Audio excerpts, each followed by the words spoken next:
मुफ्ती अब्दुल गनी के बयानात के लिए मुफ्ती साहब का यूट्यूब चैनल ज़रूर सब्सक्राइब करो। बिस्मिल्लाहिर्रहमानिर्रहीम।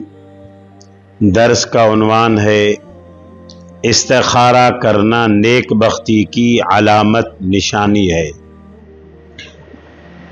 हज़रत साद बिन अबी वक्कास रज़ी अल्लाह ताला अन्हु से रिवायत है, रसूलुल्लाह सल्लल्लाहु अलैहि वसल्लम ने फरमाया, इब्ने आदम की नेक बख्ती और सआदत में से ये है कि वो अल्लाह ताला से अपने कामों में इस्तिखारा करे, और आदमी की बदबख्ती में से ये है कि अल्लाह ताला से इस्तिखारा करना छोड़ दे।